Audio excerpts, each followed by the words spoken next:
So, thank you sa inyo lahat at meron po tayong, if meron po wala akong gustong ano maitalakay, ito po ay patungkol doon sa ano, sa mga protestanteng pastor. Bakit kaya ayaw na ayaw nilang ang mga kanilang mga tinuturuan, magbasa ng ano, ng reference. Ano kaya ang reason behind? Ba't sasabihin nila na ano, gawa lang yan ng tao? Gawa lang naman yan ng tao sabihin nila ng gano'n 'no. So, matindi rin yung kanilang mga style. 'Pag gawa raw ng tao, 'wag daw paniwalaan. At kung gano'n, yun ba ay yung bang sinabi nilang yun ay dapat ring paniwalaan na kapag gawa ng tao ay 'wag paniwalaan? Ito po ngayon ang ating tatalakayin ngayong hapon na ito dito po sa, straight to the point at yung ating camera po ay medyo tabingi, 'yan. Okay, so atin na pong talakayin yung naturang video na aking, ipo-focus ngayon. Ito ay, narito. 'Yan, so atin na talakayin ano, ang naturang video. Okay, so ganito.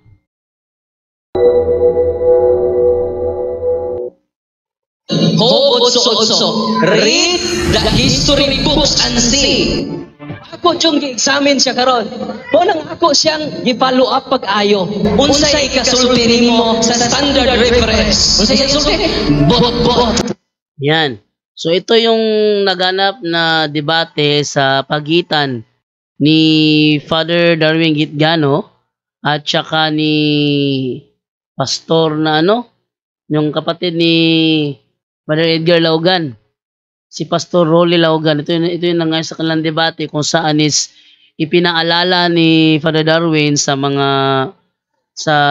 naturang pastor na huwag niyong sabihin na kapag referensya ano, but o tingnan niyo ba at balikan yung sinabi ni Father Darwin dito. Sabi niya, ginamit ito Job 8:8 ng The Living Bible, read the history books and see. Anong sabi ni Father Darwin dito? Job 8:8. Read the history books and see. Ako yung gi-examine siya karon. Mo nang ako siyang gi-follow up pag-ayo. Yan.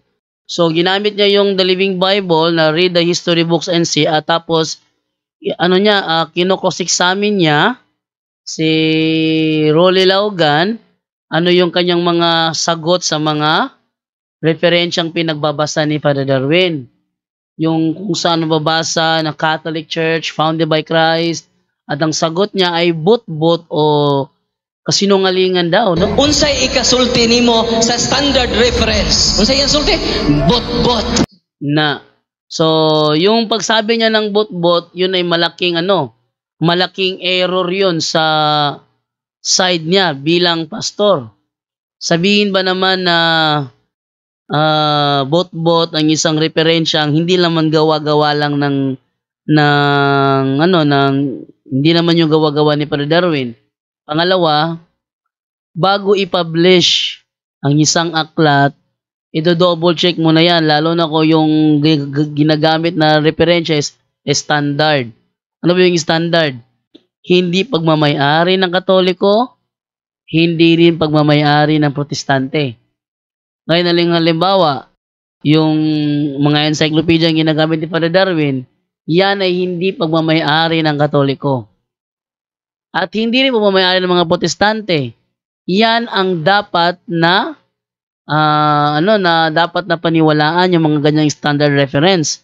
Pero yung mga referensyang ginamit dito ni Rolly Laugan, yung mga authors nun, mga kritiko sa Katoliko, mga kritiko, mga pastor, mga Protestant theologian na walang ibang ginawa kundi ang kontrahin ang turo ng Katoliko.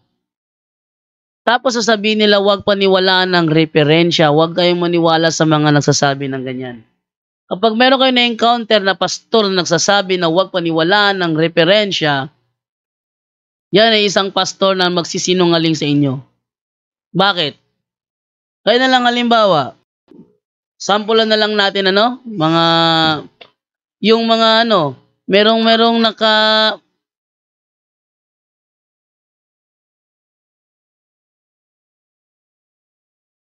merong naka-encounter sino ba 'yun? Sa sample lang ko lang 'no, na iglesia ng Diyos na naka-encounter niya, iglesia ng Diyos. Alam nyo, yung mga talatang ginagamit ng ang dating daan, na may nakalagay na iglesia ng Diyos, yan din yung mga talatang ginagamit ng mga iglesia ng Diyos din ang kanilang ginagamit na title. Kaya na lang halimbawa, yung akin nakatalakayan bago lang, yung sila daw yung iglesia ng Diyos sa Pilipinas. Kasi merong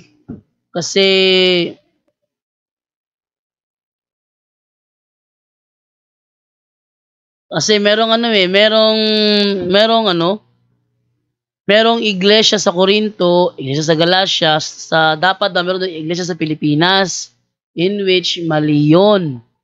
Bakit? Kasi yung kanila tatag lang yun ng tao. Ngayon kung aalamin mo na yung history, halimbawa, kailan pumasok sa Pilipinas ang iglesia ng Diyos, wala silang mababasang ebidensya. Sabihin nila ngayon, na ginamit mo dyan, Wikipedia, encyclopedia, gawa lang ng tao yan, huwag niyong paniwalaan yan.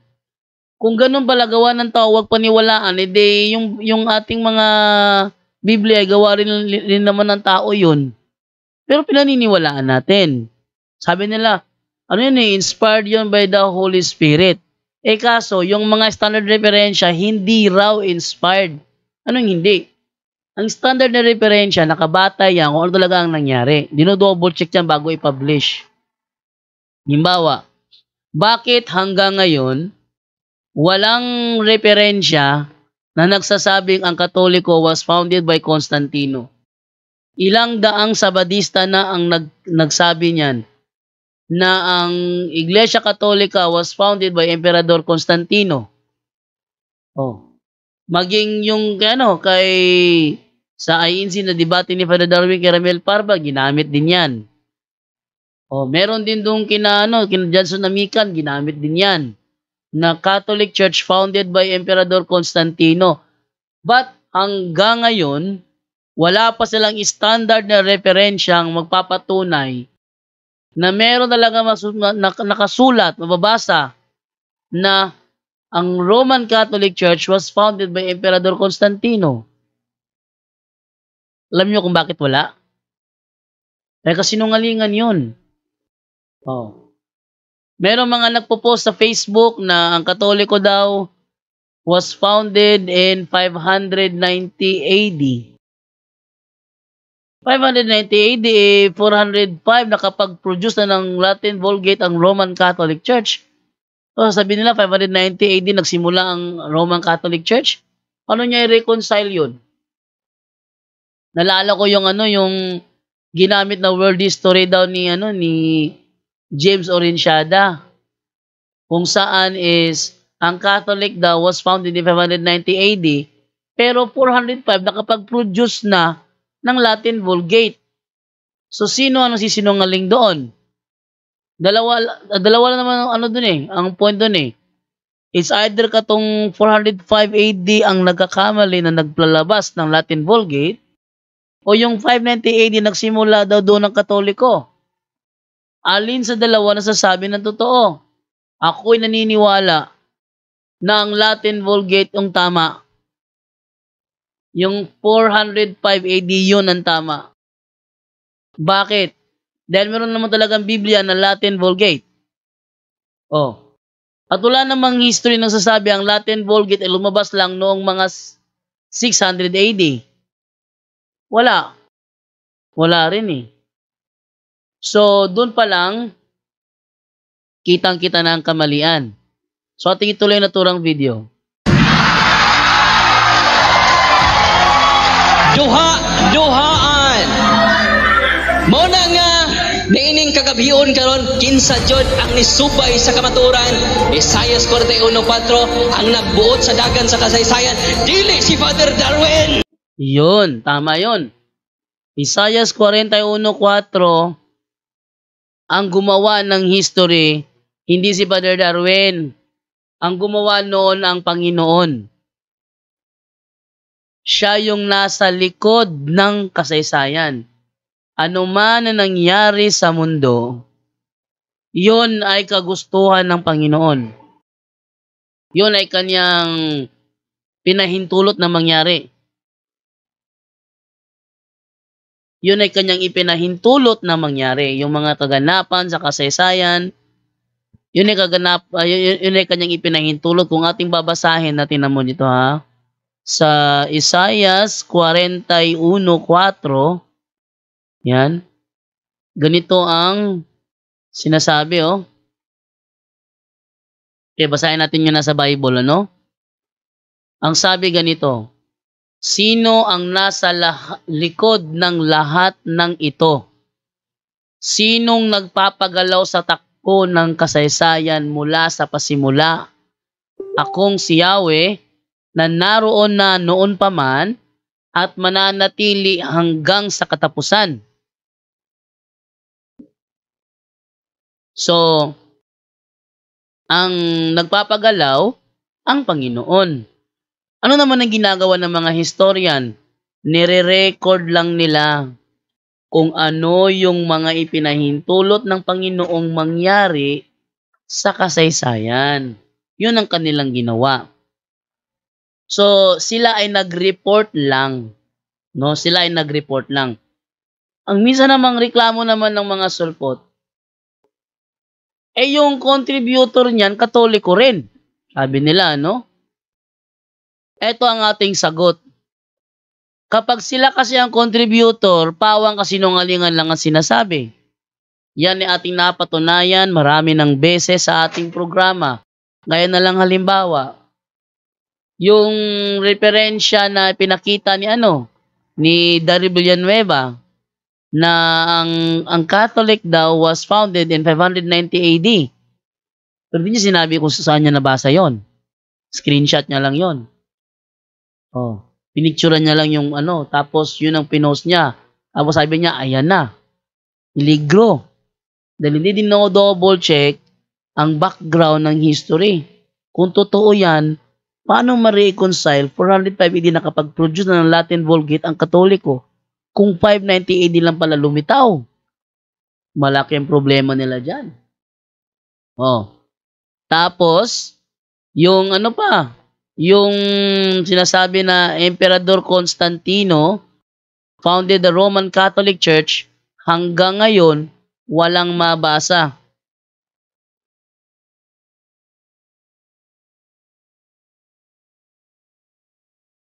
And then, meron ba silang yung sinasabi nila na nakipag-isa daw sa pagano ang Kristyanismo? Then the church lost her purity and power. Isa pa yon sa kasinungalingan nila. Isa pa yon. Ang dating daan, nalala ko si Agustin Talicer, Si Agustin Talicer, nagchat sa akin yan. Sabihin sa akin ni Agustin Talicer nga, Bajando, meron ka bang alam na mali sa sa Pilipinista?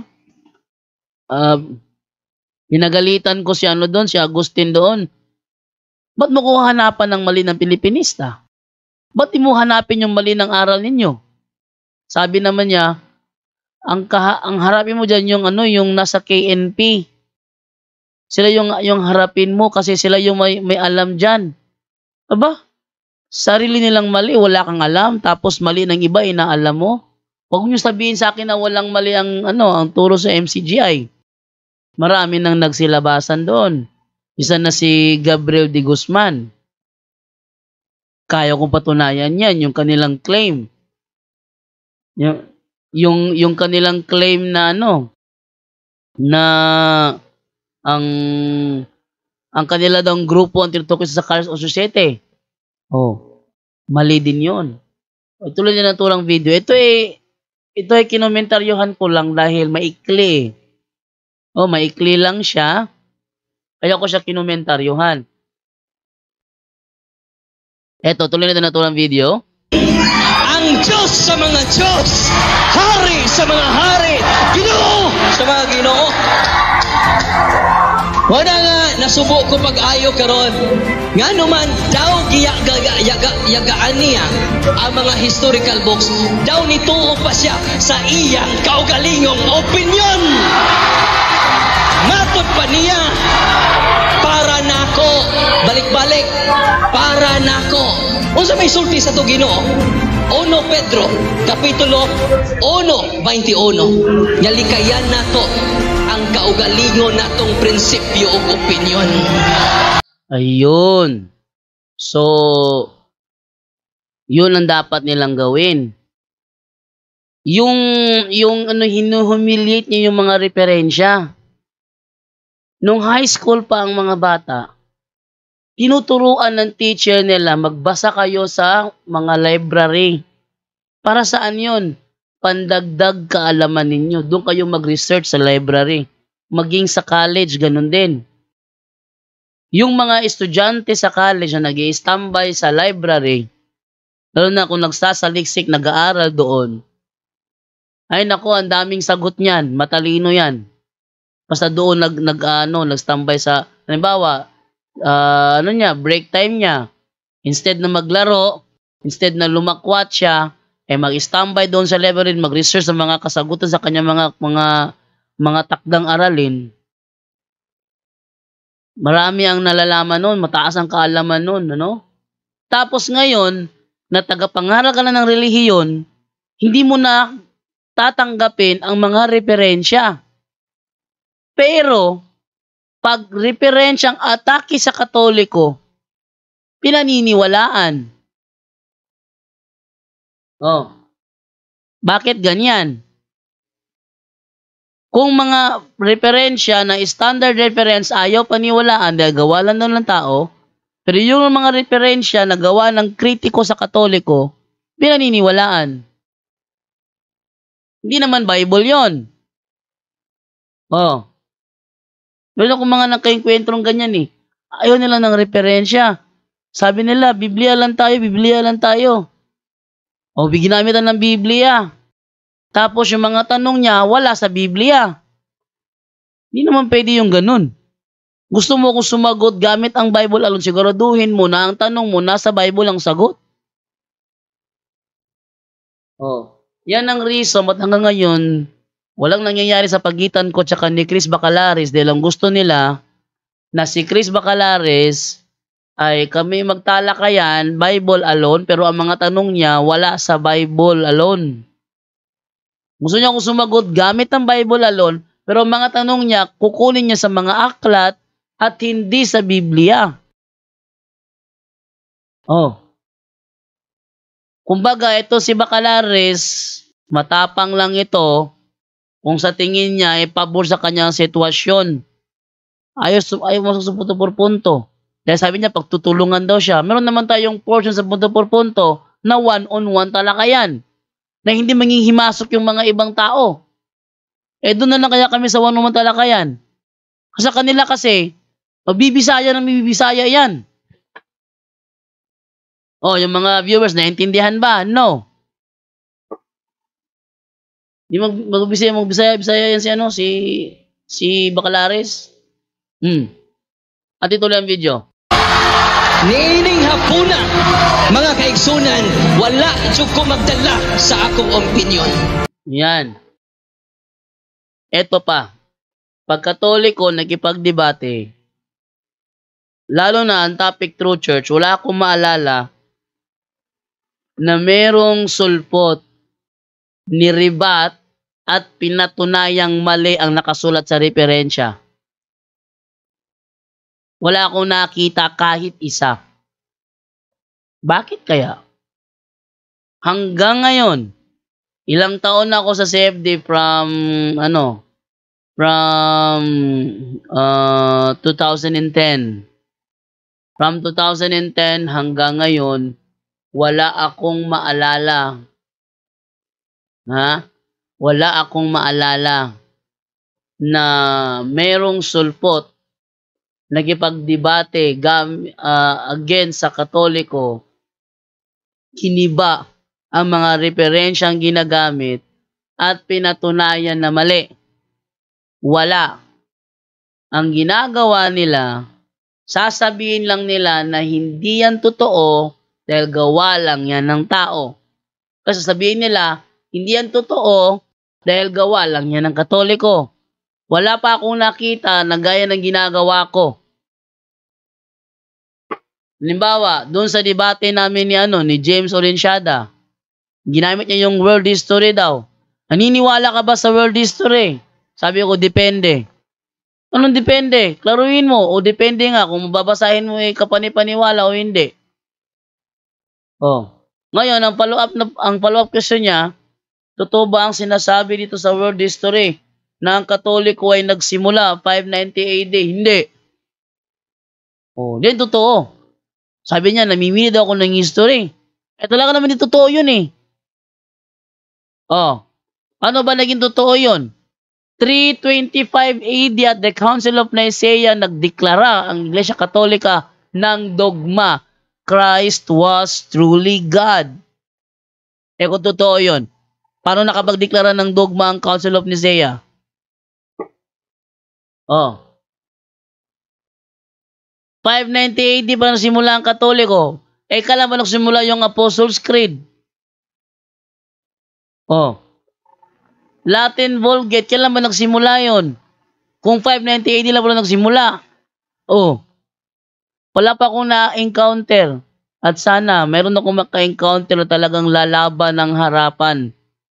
Hindi yung harapan na harapan ba na referensya, yun ang gigibain niya, mismong referensya ang hawak mo. Nalala niyo yung ginawa ko doon kay yung sa isang nagpapanggap na walang kinikilingan, walang pinoprotektahan. Serbisyong totoo lang. Yung nagpapakawala rin pinapanigan pero natuklasan, Muslim pala. Naalala niyo yun? Hindi niya mabigyan ng magandang dahilan kung bakit tinatawag ng mga kalaban ni Kristo si Jesus na Misaya. Sabi nila, napatay namin ang Misaya. Ba't nila tatawaging Mesiyas yan? Hindi sila naniniwala. Hindi sila naniniwala na yan ay Mesiyas. Sample na lang natin. Yung ating ginamit na ebidensya na isinulat ni Emmanuel Maluneda ng mga Hudyo. When Christ made his appearance as a humble teacher from Nazareth, most of the people were unwilling to accept him as the Messiah. Hindi tanggap ng mga kalaban ni Kristo na si Jesus ang Mesiya, si Jesus ang Kristo. Tutol sila ron dahil once na yun ay sinabi mo na si Jesus ang Kristo, ititiwalag ka sa sinagoga. Wala naman yun eh. Tingnan mo ating balikan sinasabi sa Bible. No? Itong sinasabi sa Bible sa Juan 9:22, ang sabi ganito. Yan. Sabi, ganito ang sinabi ng kanyang mga magulang dahil sa kanilang takot sa mga pinuno ng mga Hudyo. Sapagkat pinagkaisahan na ng mga Hudyo na ang sino mang magpahayag. Tanda mo sino mang magpahayag na si Jesus ang Kristo, ititiwalag sa sinagoga. Yung sa kanila, mga kalaban mismo ni Kristo ang nagsabi na si Jesus ang Kristo. Di lahat sila tiwalag sa sinagoga. Mapayag ba naman yun? Sila titiwalag? Siyempre, ang mga kalaban ni Kristo, hindi maniniwala na si Jesus nga ang Kristo. Kaya nga si Apostol Pablo, nakikipagdebate by proving from the scripture that Jesus is the Messiah. 18:28 in the book of Acts, with his strong arguments, he defeated the Jews in public debates by proving from the scriptures that Jesus is the Messiah. Titindigan niya na si Jesus ang Kristo, si Jesus ang Mesiyas. Yung mga kalaban ni Kristo hindi pabor dyan. Ha? Yung mga kalaban ni Kristo, hindi pabor dyan. Tapos ilalagay nila sa kanilang Quran, Surah 4, verse 157, na sasabihin ng kanyang mga kalaban, napatay namin ng Mesiyas. Kung napatay man nila o hindi, wala silang enough reason na sasabihin yun. Ha? Walang enough reason na sasabihin nila yon. Bakit? It is against reality. It is against history. Baka sabihin nyo na ako'y gumagawa ng kwento. Ating silipin ang sinasabi doon sa isang referensya na pahayag ng isang Judaism rabbi kung saan ay kanyang sinabi ganito. Yan o. Tingnan nyo ha.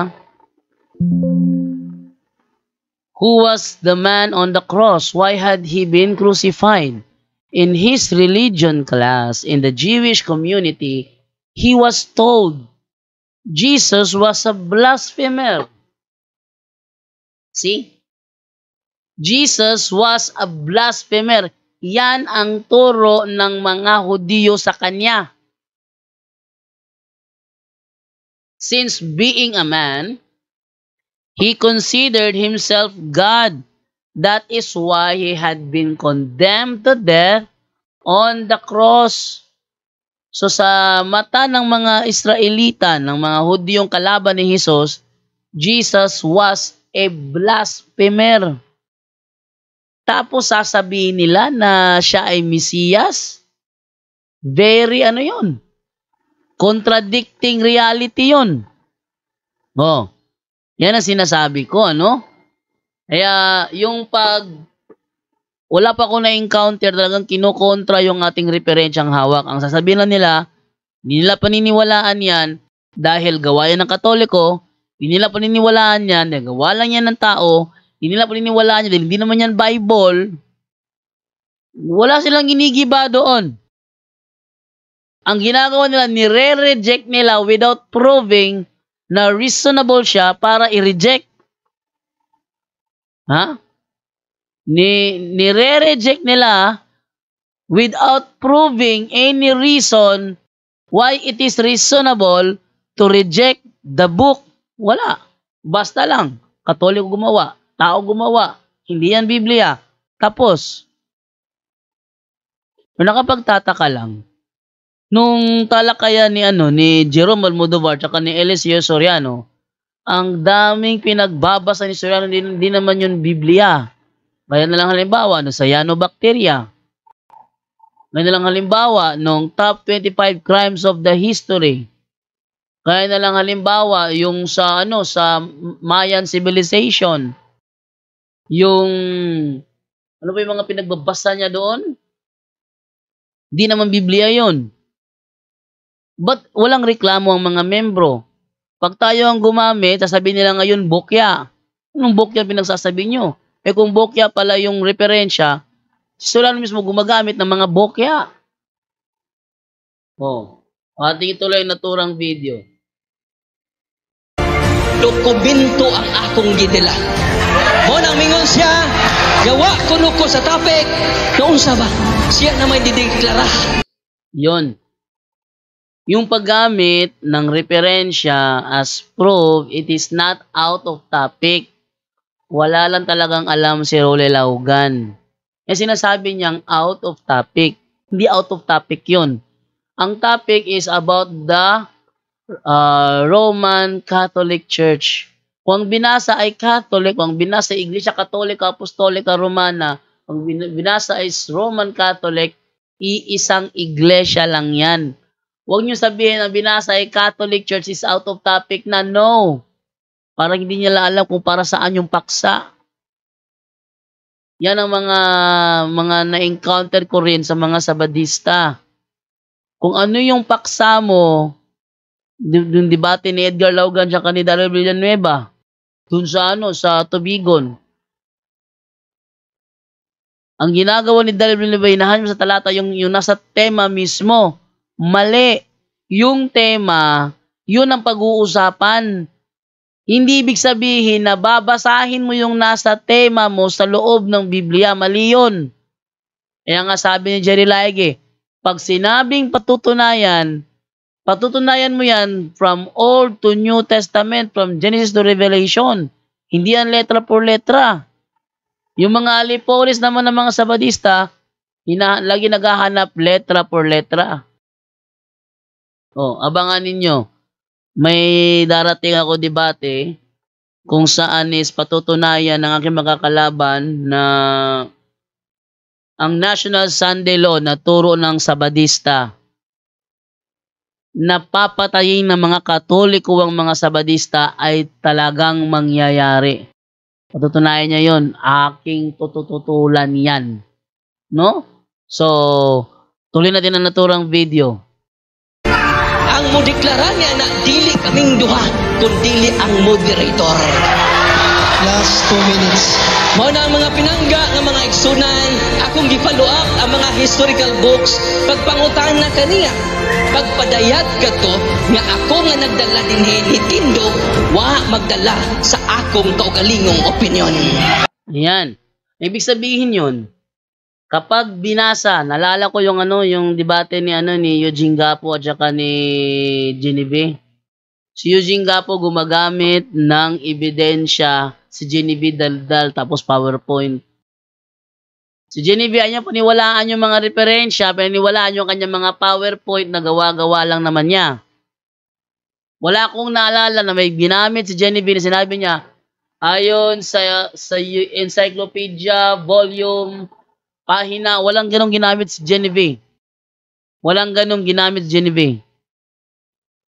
Kay Eugene Gapo, wala akong naalala. So yung ginamit ni Brother Darwin is dokumento, referensya. Para sa yung referensya, yun ay isang patunay na ikaw ay hindi nagsisinungaling. Ngayon na lang halimbawa, sampulan lang natin Sinabi ko ngayon, si Pedro may asawa. Saan sa Bible? Walang mababasa sa Bible na si Pedro may asawa. Ang nasa Bible, si Pedro may biyenan. Dahil may biyenan, iko-conclude mo ngayon na siya ay merong asawa dahil meron siyang biyenan. Kung sakali, sirado talaga utak ng kausap mo, hanapan ka pa ng ebidensya, ilabas mo ang referensya mong si Pedro may asawa. Yun. Halimbawa, sinabi ko ngayon, yung iglesia ng Diyos na nasa Antioquia, yun ang Katoliko.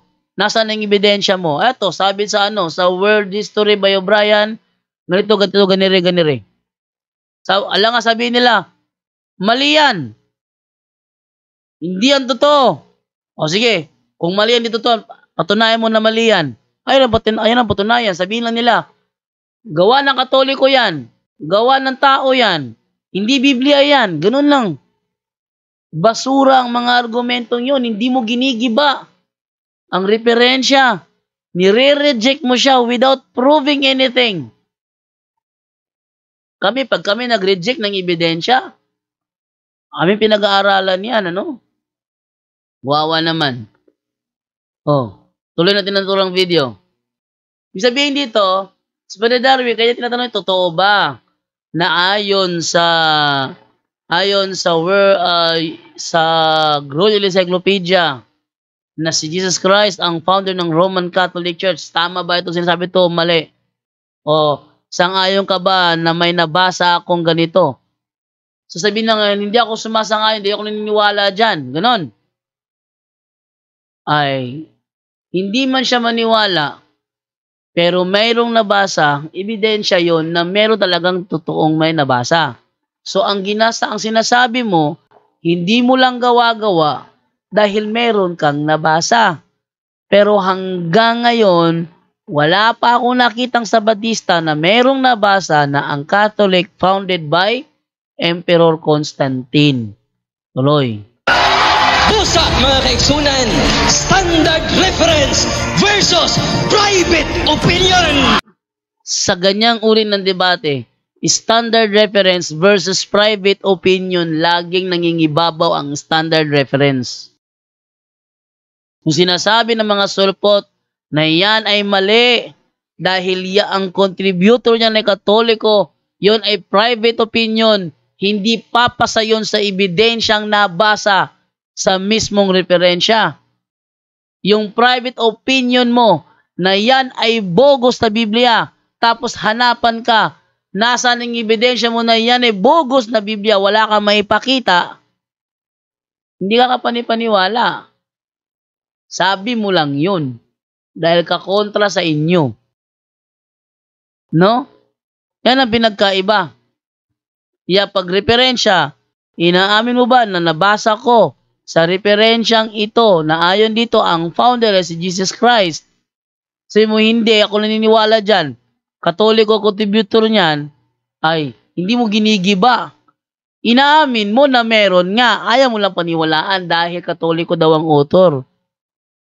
So hindi mo ginigiba ang referensya, inaamin mo pa. At di naman kami concerned na tatanggapin mo ba o hindi. Wala naman kaming hindi naman namin hinahabol na maniwala kayo, kaya nga may debate. Dahil kontra kayo, kami naman ang nasa pabor. Ang malaking jackpot dito, kung kayo umamin na mali kayo, yun ang malaking jackpot doon. Pero alam naman talaga namin, before ang debate, na wala talaga nga amin na, na sa side ninyo. Kaya ang gagawin lang namin, tatanungin namin, tinatanggap mo ba na meron akong nabasa rito na ganito? Pag sinabi mong yes, meron kang nabasa, pero hindi ako naniniwala dyan, wala na, talo ka na. Dahil inamin mo na meron nababasa eh. Kapag sinabi mo naman na hindi ko inaamin na meron kang nabasa, meron nabasa moderator talaga. Sabi mo, hindi ako naniniwala dyan, talo ka pa rin doon. Gaya doon kay Genevieve. Kung ikaw dyan doon ano sasabihin mo? Sasabihin ko na yes, meron kang nabasa, pero ayaw kong paniwalaan yan. Ako pa nagturo. Yung mga ganong uri ng mga talakayan, hindi uubra yon. Ating ituloy. Kining hapuna, mga pinangga, nga mga igsuon. Mato pa niya, ito na siya focus sa mga Hudiyo. Wa jud siya kapakita gender difference founded by anyone else ang Roman Catholic Church. Yan o? Di ba kayo nahihiya dyan? Matagal nang inaangkin ng Katoliko ang power na yan. Na walang ibang founder ang Roman Catholic Church maliban kay Hesukristo. At kapag tinatanong kayo niyan, sasabihin nyo lang, objection moderator, hindi ko ngayon authority ang magpatunay dahil ako'y negative, hindi nyo pa rin ginigiba ang stand na yan. Nalala ko yung debate ni Edgar Laugan tsaka ni Ismael Bahinting about True Church. Inaamin mo ba na may nabasa ako rito sa Glorious Encyclopedia na Catholic founded by Jesus Christ? Sabi naman niya, inaamin ko na meron kang nabasa pero hindi ako naniniwala dyan. Bahala ka sa buhay mo. Kung ayaw mo maniwala, di bahala ka sa buhay mo. Ang mahalaga sa akin, inaamin mo na meron ako nabasa rito. At take note, hindi gawa ng Katoliko ito. Ngayon, tingnan ninyo. Sino ba ang contributor? Catholic. Talaga sasabihin na Jesus Christ. Bakit kayo? Yung simbahan ninyo. Bakit? Pag tinanong sa Wikipedia, kayo naman ang mga contributor niyan, ba't nyo sinasabi doon na kayo ay founded by Christ? Halimbawa, sampulan na lang natin. Iglesia ni Cristo founder. Ba't ang lalabas doon si Felix Manalo? Ang kanilang turo, si Cristo ang kanilang founder. Ba't ang Wikipedia maglalabas si Felix Manalo ang founder? Ang kanilang turo naman, si Jesus Christ ang founder. Bakit ganon? Hindi nyo alam yon? Ba't ganon? Dahil kung i-claim man nila yon, i-double check pa yung kung totoo ba o hindi. Pag na-double check na, hindi yan totoo, dahil nagtatag niya si Felix Manalo, hindi nila ilalagay dyan, hindi nila aaprobahan na yan ay founded by Jesus Christ. Hindi nila aaprobahan yan. Tuloy natin na ito ng video. Yan ito ang claim na hindi kayang sabihin ng mga sulpot na mga debater. Kung hindi si Kristo ang aming founder, then sino? Walang ganyan tanong sa kanila. Hindi nila magawang tanong sa atin yan. Dahil hindi po tayo nakakarap sa debate, may sagot na tayo kung sino ang founder nila. Oh. May sagot na tayo dyan kung sino ang founder nila. Born again ka ba? Charles Parham. Baptist ka ba? John Smith. Oh. Mormons ka ba? Joseph Smith. SDA ka ba? Ellen White. May mga sagot na tayo dyan. Bago silang humarap. Kaya wala silang lakas ng loob na itanong sa atin ang tanong na ating tinatanong sa kanila. Kung hindi si Kristo ang founder ng Katoliko, sino? Malaking chance yun. Sabi nila ngayon, Emperador Constantino. Okay. Sabi mo si Emperador Constantino, sunod na tanong, saang standard reference mo nabasa ni si Constantino ang founder ng Roman Catholic Church? Wala nang may labas yan. Bakit? Nag-imbento ng kwento. O, tuloy tayo ng video. Mao na nga, wa maguba niya ang akong affirmative speech. Yun yung sinasabi ni Father Darwin. Hindi niya nagiba ang affirmative speech si Father. Then yung mga ginamit ni Father Darwin, dokumento yon. Tanggapin man o hindi ng nagtatanong, dokumento yon, fair document yon. Bakit? Hindi gawa ng Katoliko, hindi rin gawa ng Protestante yon. Sabi nila, Katoliko ang contributor. Ay di maglabas ka ng ebidensya mo. Oh. Maglabas ng ebidensya mo. Hindi Catholic ang contributor. Pero standard reference siya. Kaya mo maglabas? O hindi? Kaya yan, no? Napakaliwanag. Tinan mo mga mukha nila. Oh. Tuwang-tuwa si Father, si Father Greg Mendez, Father Caloy, Father Paula Lima. Yung side lang ng Pentecostal dito ang hindi may mapintura ang itsura.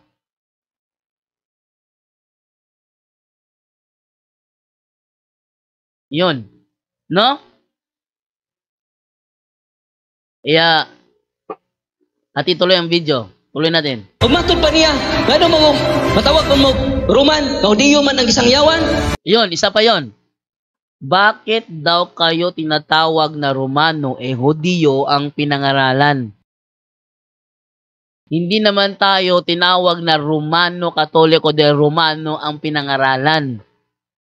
Tayo tinatawag na Romano Katoliko dahil ang sentro ng authority natin nasa Roma. Yun ang sinasabi sa Discourses on the Apostles' Creed. Basahin natin ha. Oh, ating basahin na sinasabi sa Discourses on the Apostles' Creed. Okay, saan ba yun? Ito yung sinasabi dito. Ating labas ang ating ebidensya. Bakit tayo tinatawag na Roman? Ito. Yan. Ang sabi dyan, ganito. In 1870 at the Vatican Council, the name Roman Catholic Church was proposed but it was rejected. The bishops assembled unanimously decided upon this official name, the Holy Catholic Apostolic Roman Church, as descriptive of Christ's Church, bilang palatandaan ng Iglesia ni Kristo. The word Roman was inserted to signify that the authority of the church centers in the Bishop of Rome. Yun pala ang meaning kung bakit tayo Iglesia Katolika Apostolika Romana, dahil ang sentro ng authority ay nasa Bishop of Rome. Hindi dahil Romano ba ang pinangaralan. Oh. Tamo? Yan ang masasabi kong atake-atake. Yun naman nagdo-double check. Dapat sana dino-double check eh. Tuloy. Sa kabantay, niya sa Lucas 24:47, ang pagsangyaw sa maayong balita magsugod sa Jerusalem. Yan. Ang pangangaral ng Ebanghelyo ay nagsimula sa Jerusalem. at ang Katoliko, hindi siya nagsimula sa Roma. Ang Iglesia Katolika, nagsimula ang Iglesia Katolika sa Jerusalem. Basahin natin. Ito ang sinasabi ng The New Book of Knowledge Encyclopedia, Volume 16, page 281. Ang sabi, the history of the Roman Catholic Church began in an upper room in Jerusalem almost 2,000 years ago.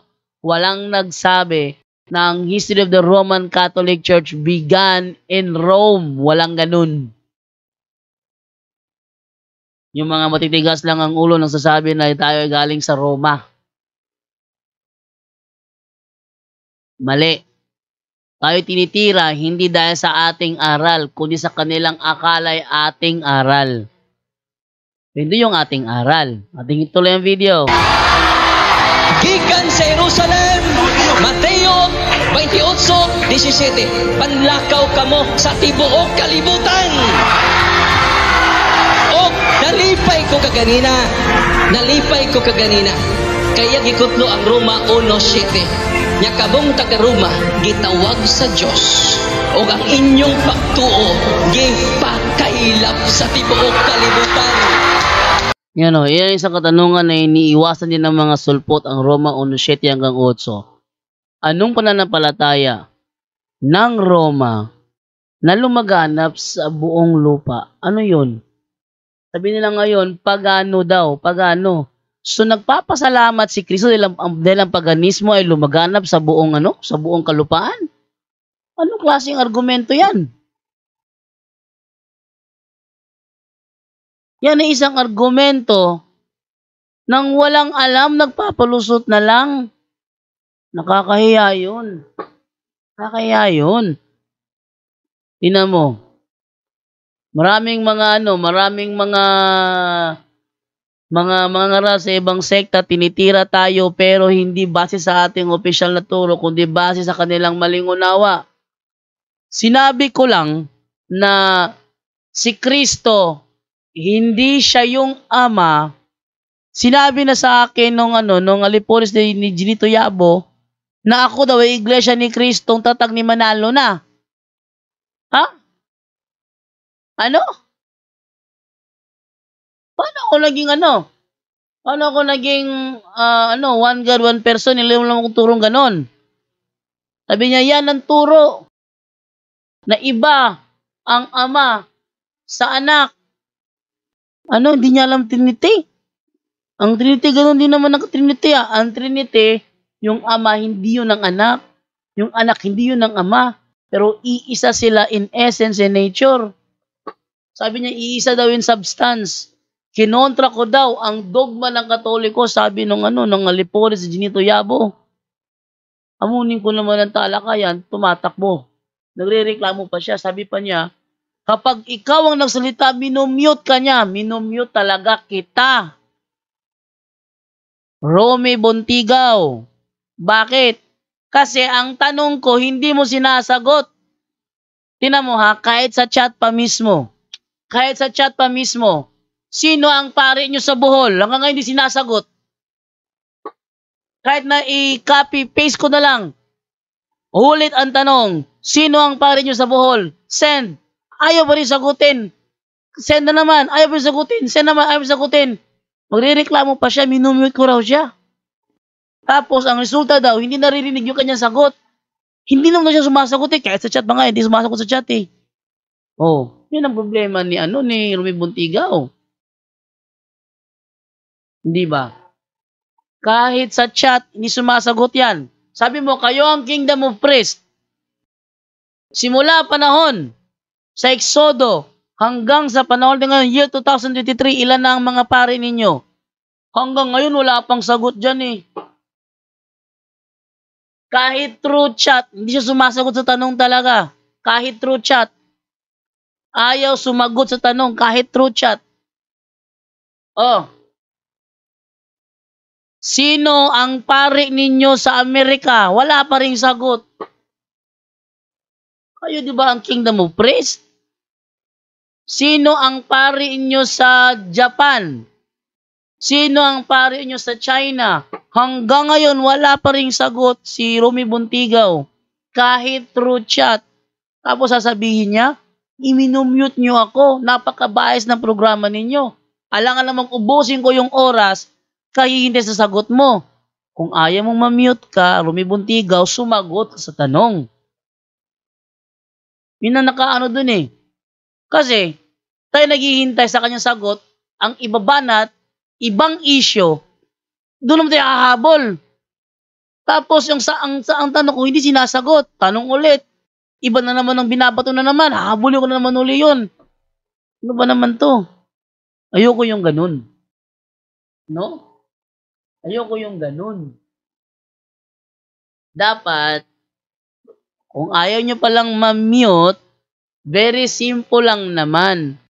Sagutin ninyo ang itinatanong sa inyo mga sulpot. Sagutin ninyo.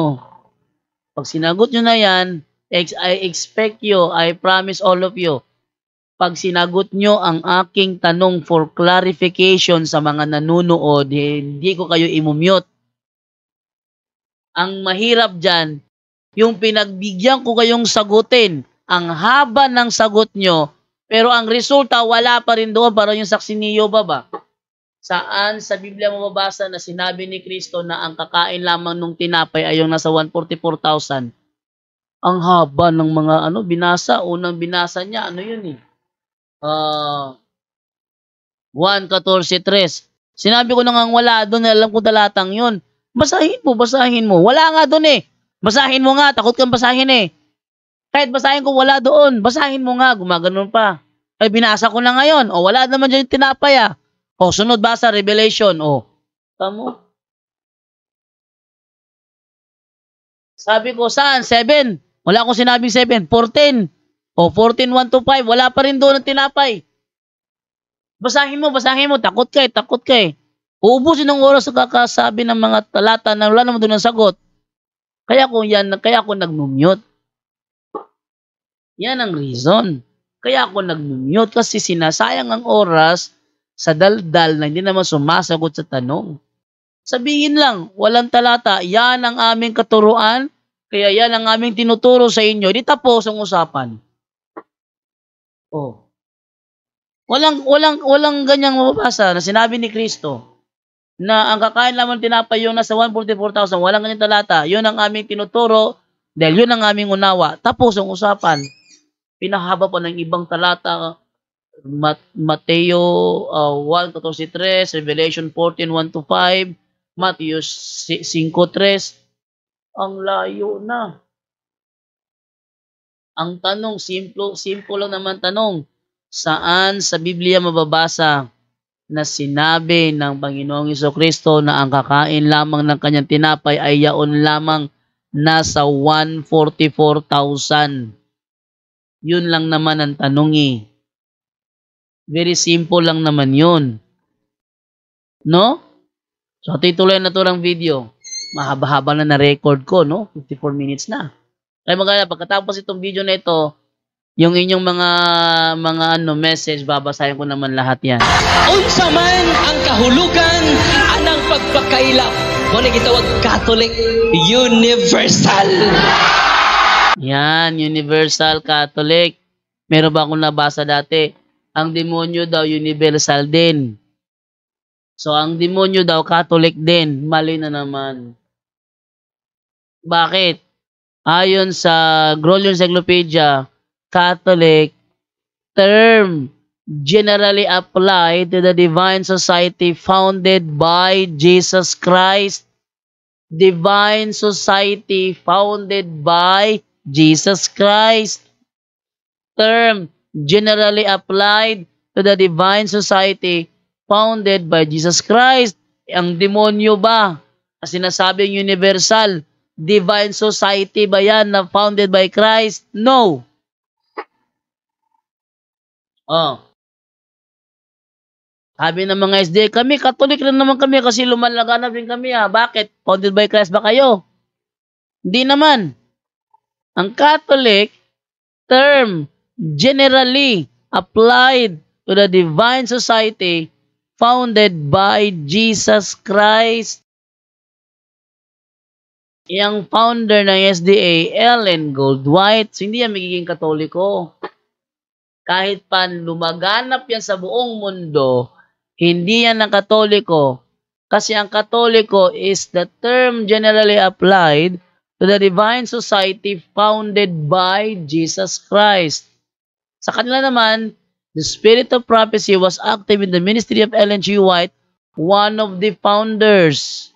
So, ang kanilang founder, si Ellen G. White. Oh. Hindi ba? O, tayo tuloy. Muna, niining hapuna, nalipay ko, kay nigawas ka na sa iyang baba. Oh, dugang paniana, si San Pablo, niabot sa Espanya, sa Roma 15:24-28. Muadto usab ako sa Espanya, o ang taga-Espanya, mo ni Christianize nato, dinhi sa Pilipinas. Yun. So, yun ang ating yun ang ating topic ngayong gabi. Bakit tayo Katoliko at bakit ayaw ng mga sulpot na pastor ang referensya? Ito pag ginagamit nila Efeso 4:11. May nakalagay daw doon na pastor. Walang pari doon. Iyang tanong, pastor protestante ba yun? Oh, si Warren Biseril, tinanong ko niyan, yang ginamit mo na pastor sa Efeso 4:11, yan ba pastor protestante o hindi? Hindi naman makasagot eh. Kiniklaim nilang Efeso 4:11 din may nakalagay doon na pastor. Ang tanong, pastor protestante ba yan? Yes or no? Hindi makasagot. Eh sila, mga protestante naman sila. Ano yung protestante? Ang protestante, yun ang mga grupo ng mga Kristiyano na kumakalaban sa Iglesia Katolika, Apostolika, Romana at ayaw sa Santo Papa. Yun ang mga protestante. Protestant. Ha?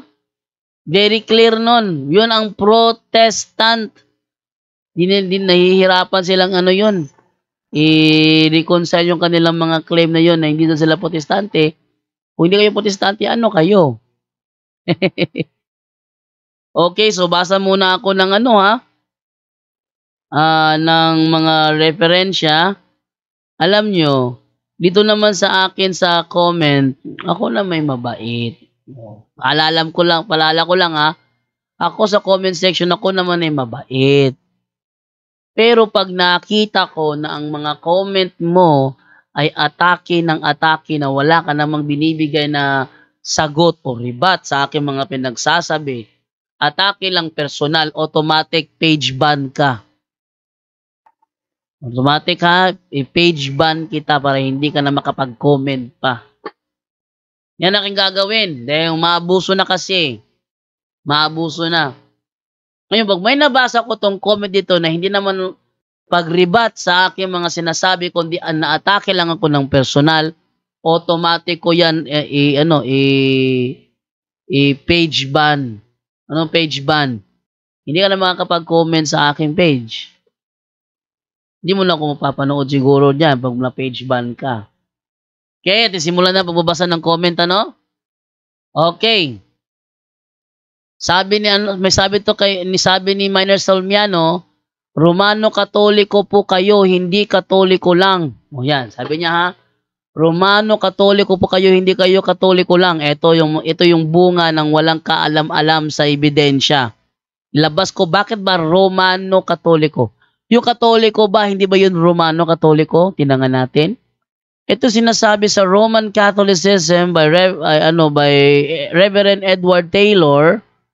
Bakit ba tinawag ni Bishop Ignatius na Catholic ang Catholic ang iglesia? Ito yung sagot. Ito Yan. Teka. Ito yung sagot sa naturang katanungan. Yan.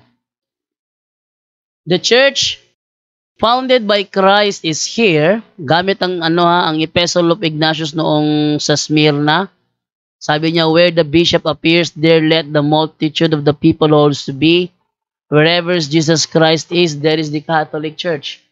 The church founded by Christ is here for the first time called the Catholic Church. Itong Catholic Church na ito, hindi ba ito Romano Katoliko? Tuloy natin. A name clearly used to denote the church throughout the world in union with the See or Diocese of Rome. Ang pinangalan ng Katoliko yung merong communion with the Diocese of Rome. Yung Sabadista na nagkiklaim, ang Sabadista na sila daw ay Katoliko, sila ba in union with the See or Diocese of Rome? No. Ha? No. Wala silang union. Ang SDA hindi yan Katoliko dahil wala silang union with the See or Diocese of Rome.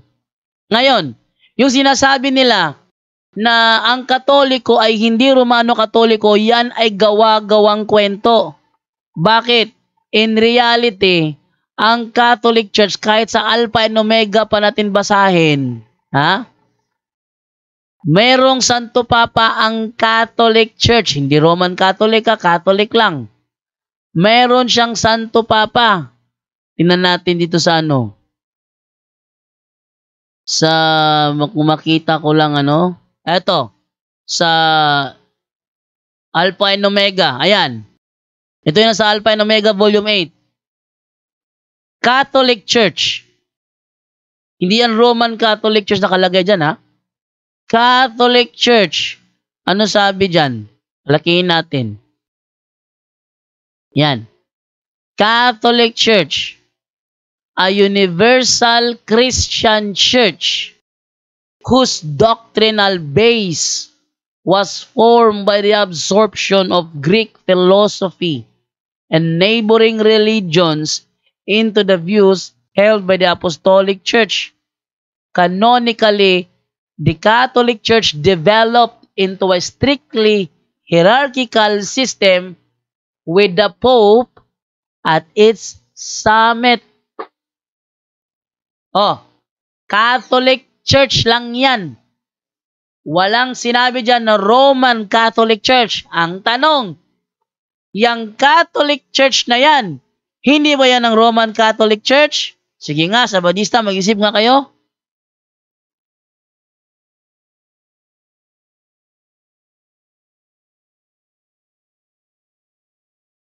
Ano? Anong sagot nyo dyan? Sige nga, Sabadista. Comment down below. Kayong mga Sabadista sa Pilipinas, kayo lamang ang nagsasabi, kayo lang naman nagsasabi na ang Catholic ay hindi Roman Catholic. Pero ang SDA sa Amerika, sila naniniwala na ang Catholic, yun din ang Roman Catholic. Ewan ko, sino nagpasimula niya? Si Bacalaris na naman ba? Oh, sige, Sabadista. Kontrahin nyo itong aklat ninyo. Sabi ng aklat ninyo, canonically, the Catholic Church developed into a strictly hierarchical system with the Pope at its summit. Sino ba ang merong Pope?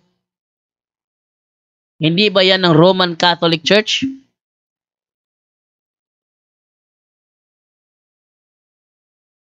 Sige nga. Oh. Sige nga, Sabadista.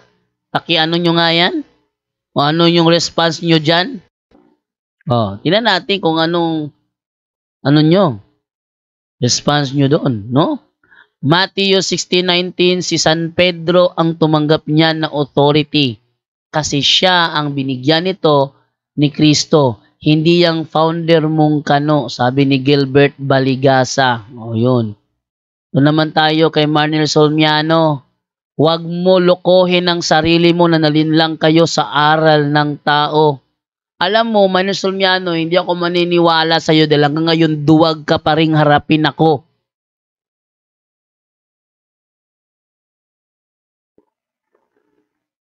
Hanggang ngayon, duwag ka pa ring harapin ako. So, hindi ka talaga kapani-paniwala. Ang ginagawa mo, nagre-react ka lang dyan na wala ka namang nire-rebat sa aking mga sinasabi.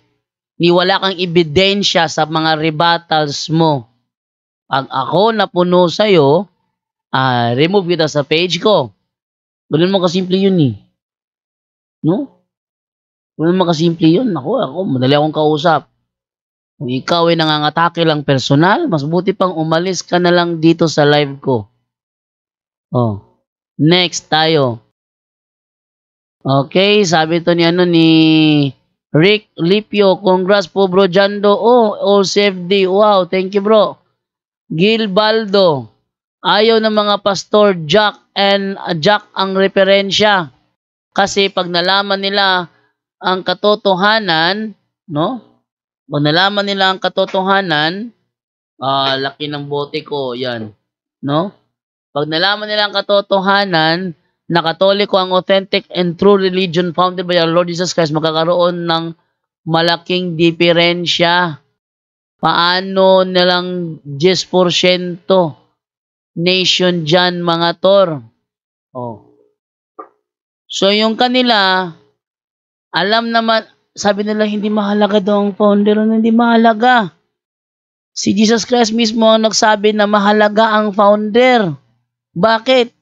Dahil ang founder ang magliligtas. Hindi nyo ba nabasa yung sinasabi sa Efeso 5:23? At basahin na. Etong sabi sa 5:23 ng Efeso. Yan. Sapagkat ang lalaki ang ulo ng kanyang asawa, tulad ni Kristo na siyang ulo ng iglesia na kanyang katawan, at siya ang tagapagligtas nito. Kaya kailangan talaga ang founder, whether you like it or not. Kung ikaw ay nasa iglesyang hindi naman founded by Christ, sino ang ine-expect mo magliligtas niyan? Ang ililigtas ni Kristo yung iglesia na kanyang katawan. Yung iglesia na kanyang katawan, tinatag niya yan 1st century. Kung iglesia ginaaniban mo, tatag lang noong mga 1980s, 1521, hindi yan ang iglesyang tatag ng Panginoong Jesucristo, hindi yan ang kanyang katawan. Ano, makipag-ano pa kayo? Makipagbanatan pa kayo? Halimbawa, SDA ka. Aware ka naman na ang founder ng SDA, si Ellen Goldwhite, patuloy ka pa rin. Patuloy ka pa rin. Bakit? Matatakpan ba ang reality nung sinasabi ni Camacho na sila daw yung nalabi sa iglesia sa ilang? Lelang nyo. Sino mo niniwala sa inyo doon? Yung iglesia sa ilang naabutan ni Kristo, yun ang Judaism ngayon. Eh kung kayo ang nalabi, wala na palang Judaism ngayon. Oh, kayo pa lang nalabi, so wala na Judaism ngayon. Oh. Kayo pa lang nalabi. O sinabing nalabi, natira. Eh, ba't hindi kayo Judaism? Ba't Seventh-day Adventist kayo? At ba't kayo Christian? Hindi naman Christian yung iglesia sa ilang. Malaking problema nyo rito. Napakalaki ng problema nyo rito. Sabi ba naman ni Camacho, sila yung nalabi sa iglesia sa ilang. Nananaginip ba siya? Ba't siya nananaginip doon? Hindi yan maano ng panaginip, ano? Hindi pwede yan. Mananaginip ka ng gising? Tanghaling tapat. Nananaginip ka ng gising? Naku, problema yan. Nasa utak ang problema dyan, ano? Sabi ni Cyril Marquez, Minor Solmiano, prove it na hindi si San Pedro ang unang Santo Papa simbahang Katoliko. Huwag mo ko gamitan ng mabaho mong bunganga, ebidensya hanap ko. Kung hindi si San Pedro ang unang Papa simbahang Katoliko, sino? Hanggang ngayon, wala pang may pakitang mga sulpot niyan. Hanggang ngayon. Ilang taon ko lang iniwan ng Sabadista hanggang ngayon. Wala silang sagot. Kung hindi si Apostol Pedro ang unang obispo sa Roma o unang Santo Papa, then sino? Wala pa silang sagot niyan hanggang ngayon. Atake ng atake, wala pa ring sagot. O tuloy. Sabi ni Anong klaseng kasaysayan yan? Nakakahiya lang sa Diyos na nabasa ninyo kasaysayan. Yun ba ay kasaysayan na ng Romano Katoliko? Yes! Ang kasaysayan ng Romano Katoliko, yun lang ang talagang nangyari. Yun lang talaga. Minor Solmiano, yun talaga ang nangyari. Tanggapin mo man o hindi. Tingnan mo. Sabi sa history, the history of the Roman Catholic Church began in an upper room in Jerusalem almost 2,000 years ago. Puntahan mo yung upper room sa Israel ngayon. Yung upper room mismo. Puntahan mo. Picturean mo ang nasa loob para malaman mo na yun ay pagmamayari pala ng Romano Katoliko, hindi kayo. Hindi yun pagmamayari ng Seventh-day Adventist, hindi yun pagmamayari ng ang dating daan, hindi yun pagmamayari ng Iglesia ni Cristo Tatag ni Felix Manalo, hindi rin yun pagmamayari ng Judaism. Yun ay pagmamayari ng Romano Katoliko, yung upper room in Jerusalem. Oh, problema nyo yan. Malaking problema kayo dyan. Oh, at nasaan kayo nung panahong binubuo ang Biblia bilang aklat? Nasaan kayo nun? Malaking tanong rin yan. Claim nyo kayo yung tunay. Nasaan kayo nun? Panahong yun. Oh, gumagamit ng Biblia na hindi naman sa kanila. Sila pa daw ang tama. Tama yun. Gumagamit sila ng Biblia hindi naman sa kanila. Nasaan ba kayo niyan? Kayo ba ang naglabas ng Old Testament? Kayo ba ang nagtipon sa 27 books of the New Testament? Kayo ba ang nag-compile? Kayo ba ang naglagay ng chapter? Kayo ba ang naglagay ng verses? Anong ginawa nyo? Kung wala, then wala kayo nung panahong yun. Ano naman kasimple yun eh. Oh. Sanvic Valentin Tiaga. Kasaysayan ng daigdig at pangyayari sa mga naging tagasunod ni Kristo, palibasa kayo antikristo eh. Sabi ni sino kayang ka-chat na rito? Kung ako yung antikristo, magkakamali ka. Ha? Kasaysayan ng daigdig at pangyayari sa mga naging tagasunod ni Kristo, palibasa kayo antikristo. Kung ako yung tinutukoy mo dyan, nagkakamali ka. Dahil ang antikristo, yun ang mga nagsilabasan sa tunay na iglesia. Basahin natin, Ano ba ang Antikristo? Ito ang Antikristo. Unang Juan 2:18. Yan, sabi ganito. Mga anak, malapit na ang mga huling araw at tulad ng narinig ninyo, malapit na ang pagdating ng Antikristo. Hala, ngayon pa lang ay marami ng Antikristo. Kaya alam nating malapit na ang mga huling araw. Kahit naging kasama natin sila noong una, hindi sila tunay na kabilang sa atin. Ha? Sapagkat kung tunay na kabilang sila, nanatili sana sila sa atin.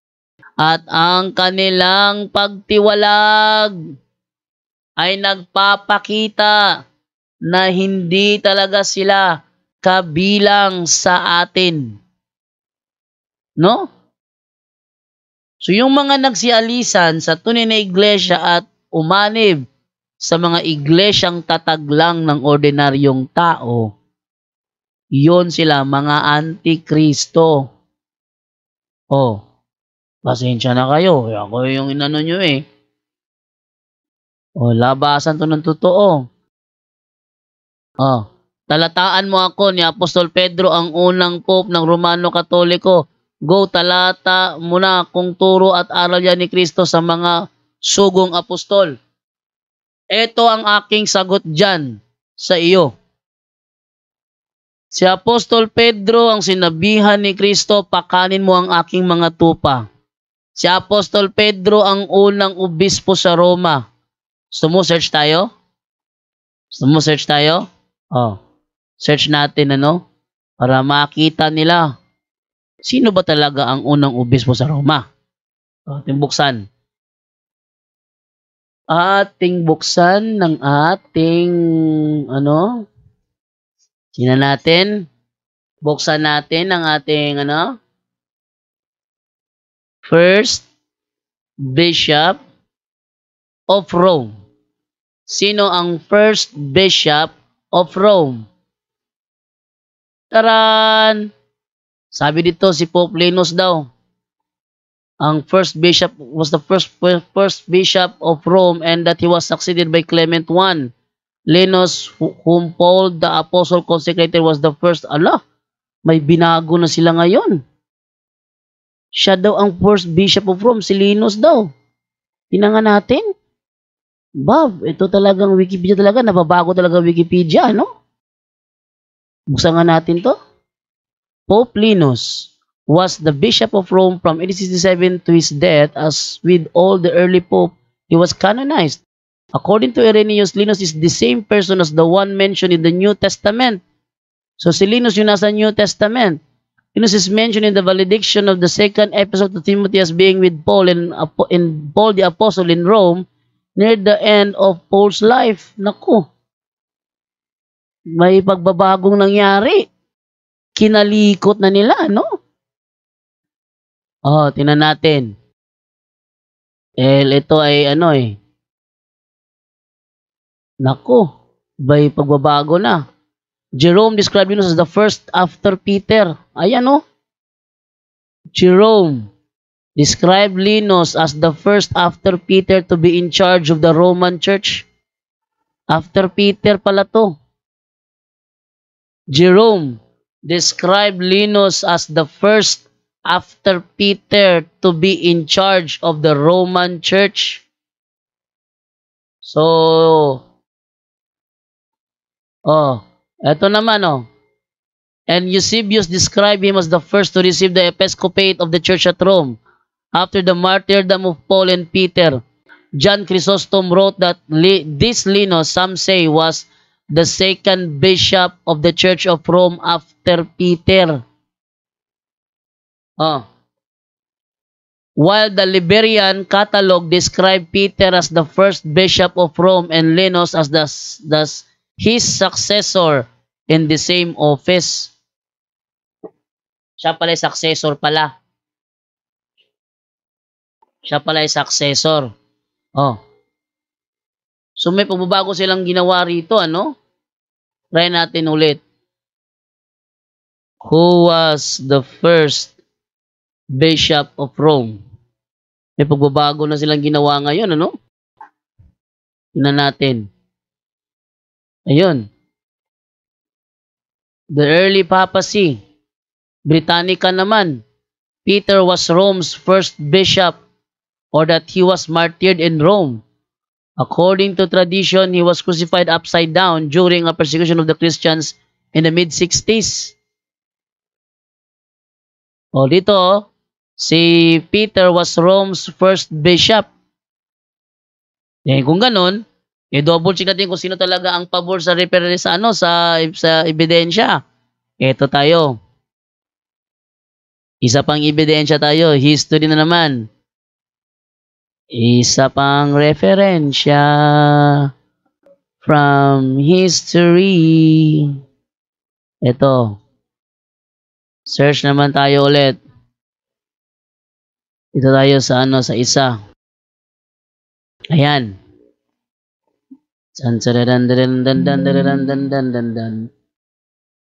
Okay. Wait. Ano nangyari? Okay, ito na. So, ang sabi ganito. Yan. Rise and victory of Christianity. First propagation of Christianity, 50 days after the resurrection of Jesus Christ from the dead, the Holy Ghost descended upon the apostles, and Saint Peter preached the first missionary sermon to a vast crowd of Jews. 3,000 souls entered the newborn church that day. The apostles at first confined their efforts to Jerusalem and the Holy Land, where numerous communities of fervent Christians soon grew up. But a persecution scattered the flourishing congregation of Jerusalem far beyond the boundaries of Palestine.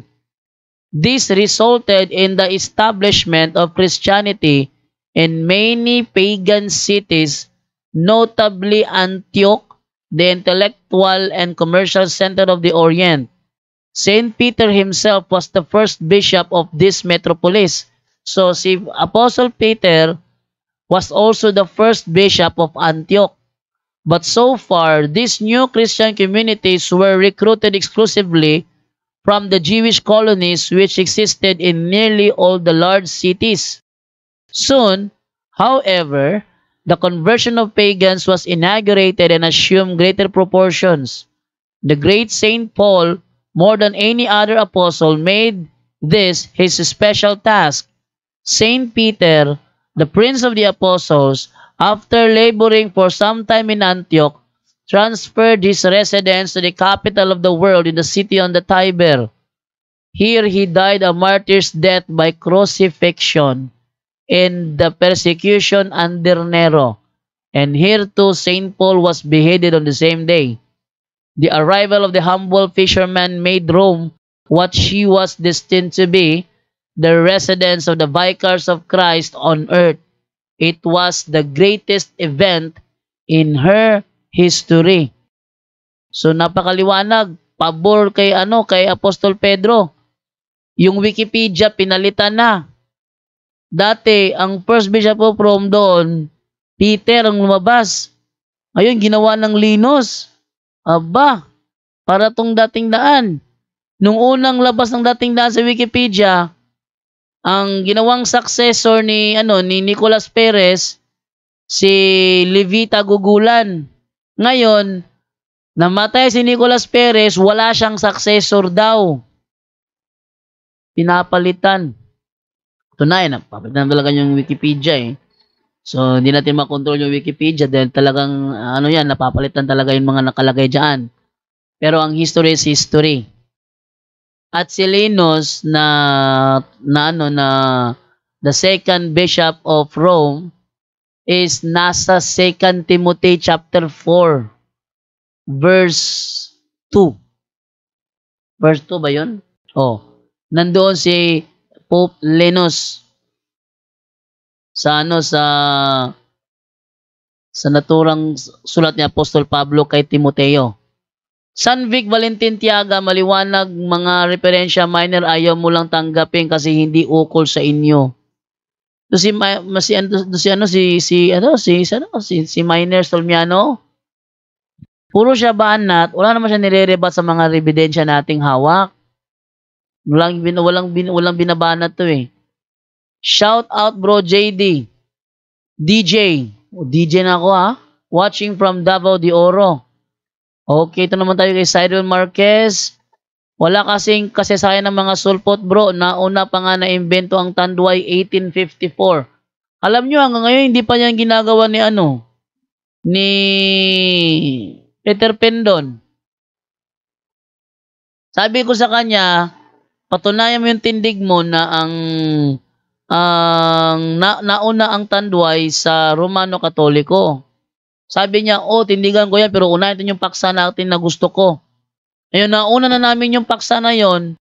Siya naman ngayon umiiwas na. Ang gusto niya gawin sa Bisaya ang debate. Payag ba kayo nun? Gawin sa Bisaya ang debate namin about sa patutunayan niya na nauna ang Tanduay sa Romano Katoliko? Abay, hindi pwede yun. Hindi pwede na kailangan Tagalogin din yun, no? Iyabo mga disipulo ni Yabo bro, sige nagpangdaot na to, kay mga daot man sila. Meron silang mga pari-pari bro kasi hindi totoong pari, kaya nga kapag nakatapos na yan sila, magkatayan sila ng baboy-baboy para sa salo-salo. Baboy-baboy lang kasi pari-pari naman daw sila. Ang tanong dyan, sino nga ang kanilang pari sa Amerika? Kung talagang sila ang kingdom of priest, asa na mga pari na sa Amerika? Labas nga nila yon. At harapin nga ako, tinangan natin. Nasa na kanilang kanilang mga pari sa Amerika, kingdom kayo, nasa dapitan lang kayo? Barangay?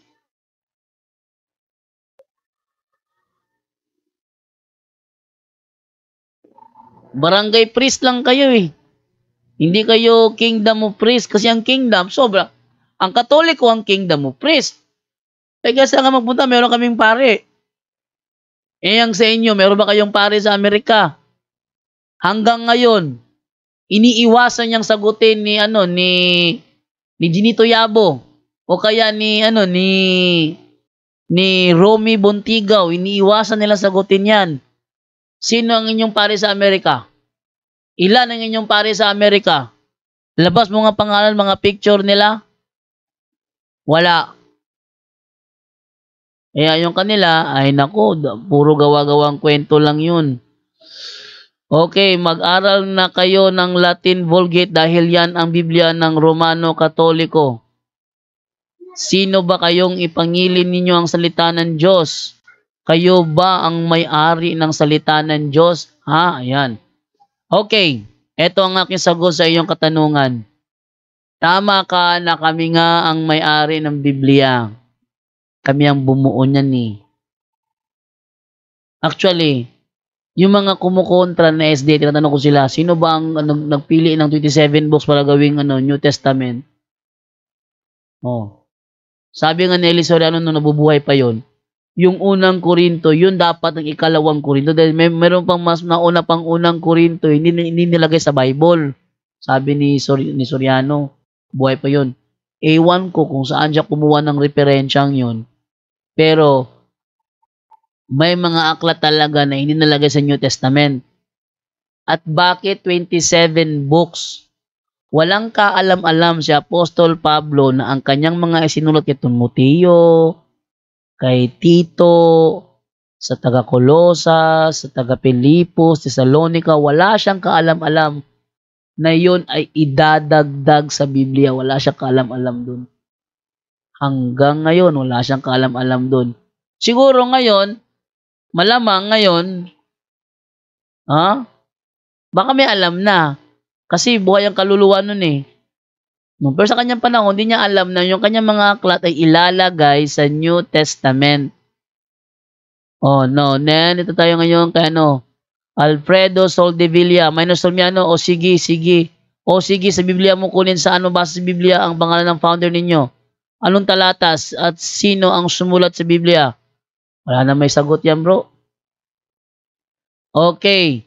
Cuniberto Ritarino, Burjando, hindi pwedeng maging Catholic ang demonyo dahil walang demonyo na nag-sign of the cross. Kaya hindi nag-sign of the cross yun ang demonyo.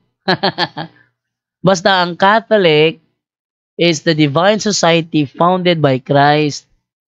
Kahit pa lumaganap yung inyong iglesia sa buong mundo, kung hindi yan ang divine society founded by Christ, hindi yan Catholic. Kaya wala kang mabasang referensya, Catholic Church, ang nakalagay, Seventh-day Adventist, wala. Hanggang ngayon, wala. Bakit? Nananaginip lang yun ng gising. Ano pa? Grabe ang mang mo naman, Brad. Ito, Brad, Matthew 16:18, hindi mo pa sinagot yung tanong ko kung hindi si San Pedro ang unang sumpa sa Roma. Sino? Sa pagkakaalam mo. Sagot! Hindi na masagot-sagot yan. Kasi kahit na kanila pinalitan na si Linus daw, yung itutuloy mo lang yung basa sa baba, ay San Pedro pa rin talaga. Second bishop lang siya. Sinikapang baguhin, pero ang karugtong ganun pa rin. Nakakatawa isipin, sinikap na baguhin, pero ang karugtong ganun pa rin. Hindi, ano ba naman yun? Mukha yata nag-iingat na hindi mahalata. No?